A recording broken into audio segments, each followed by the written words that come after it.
Bismillahirrahmanirrahim. Assalamualaikum warahmatullahi wabarakatuh. Ya, ketemu lagi bersama saya Muhammad Danto Johari, kelas Hukum Tata Negara kelas A, jurusan Hukum Tata Negara, Fakultas Syariah UI Maulana Malik Ibrahim Malang.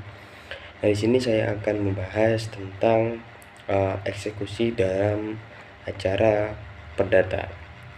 Nah, adapun sebelum lebih lanjut ke sana, kita ketahui dulu nih apa sih eksekusi itu. Nah, eksekusi adalah menurut Muhammad adalah pelaksanaan secara resmi putusan di bawah pimpinan ketua pengadilan. Nah, kemudian mengapa sih harus ada eksekusi? Nah, eksekusi ini akhir dari pemeriksaan perkara, yakni putusan. Namun dengan putusan persoalan belum berakhir. Nah, putusan itu harus dapat dilaksanakan atau dijalankan. Suatu putusan tidak berarti ketika tidak dapat dilaksanakan. Nah, oleh karenanya putusan hakim mengandung kekuatan eksekutorial, yakni kekuatan eksekutorial ini memiliki arti kekuatan untuk dilaksanakan apa yang ditetapkan dalam putusan itu secara paksa oleh alat-alat negara. Nah, kemudian adapun tujuan eksekusi ini yakni akhir dari yang pertama yakni akhir dari pemeriksaan perkara ialah putusan. Namun dengan putusan persoalan belum berakhir. Nah, oleh karenanya putusan hakim itu mengandung kekuatan eksekutorial seperti yang dijelaskan tadi, dan juga dilaksanakan oleh alat-alat negara, dan juga bentuk dari pemberian efek jerah terhadap tergugat, mungkin seperti itu. Kemudian adapun dasar-dasar hukum dalam eksekusi. Yang pertama ada dalam PRG dan juga dalam HIR, yang ada dalam pasal 206 sampai dengan pasal 258 dalam RPG, dan juga pada pasal 109 dan juga pasal 244 HIR. Kemudian dalam RV juga diatur dalam pasal 1033 RV. Kemudian juga ada dalam Undang-Undang Nomor 4 tahun 2004 tentang kekuasaan kehakiman, yakni pasal 36 ayat 3 dan ayat 4. Nah, kemudian asal-asal eksekusi.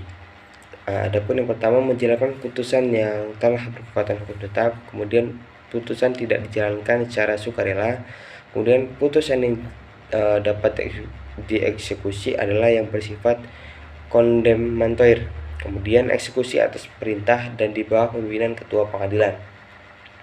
Kemudian ada pun yang selanjutnya yakni menjalankan putusan yang telah berkekuatan hukum tetap. Putusan pengadilan berkekuatan hukum tetap jika tidak terdapat lagi upaya hukum atasnya, dalam pengertian putusan sudah memiliki kekuatan meningkat yang positif. Adapun cakupannya yakni yang pertama, putusan first take yang tidak dimohonkan first set, putusan pengadilan negeri yang tidak dimohonkan banding, kemudian putusan pengadilan tinggi yang tidak dimohonkan kasasi, kemudian putusan kasasi, dan juga yang keenam, putusan perdamaian. Nah, kemudian adapun penjalanan isi putusan ada dua cara. Yang pertama secara sukarela, yang kemudian ada secara paksaan. Nah, kemudian eksekusi ini menjadi pilihan ketika pihak yang tidak mau menjalankan isi putusan secara sukarela, pihak yang menang mengajukan permohonan kepada ketua pengadilan agar putusan dapat dilaksanakan. Kemudian ketua pengadilan memanggil pihak yang kalah untuk ditegur, kemudian mematuhi apa yang sudah tertera dalam teguran itu, dan juga ada jangka waktu sejak teguran itu diberikan. Ini sesuai dengan tertera yang ada dalam pasal 196 HIR. Kemudian adapun proses eksekusinya, yakni ada pemohon, pemanggilan, dan juga perintah eksekusi. Nah, eksekusi ini dipimpin oleh ketua pengadilan. Perintah eksekusi oleh ketua pengadilan dalam bentuk surat penetapan. Kemudian pelaksanaan ialah panitera atau jurusita yang dibantu oleh sekurang-kurangnya 2 orang saksi.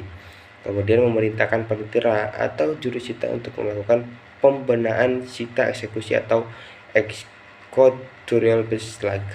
Kemudian ada pejabat yang melakukan eksekusi membuat berita acara eksekusi. Nah, tentang executorial beslag ini terjadi agar penyitaan terhadap barang tidak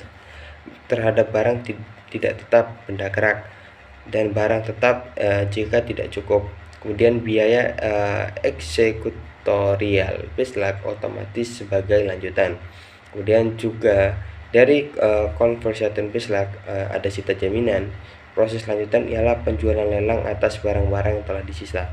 Kemudian ada pun jenis-jenis eksekusi. Yang pertama ada eksekusi pembayaran sejumlah uang, eksekusi untuk melakukan suatu perbuatan, dan juga eksekusi real. Demikian penjelasan saya tentang sebuah hukum eksekusi dalam hukum acara perdata. Sekian, wassalamualaikum warahmatullahi wabarakatuh.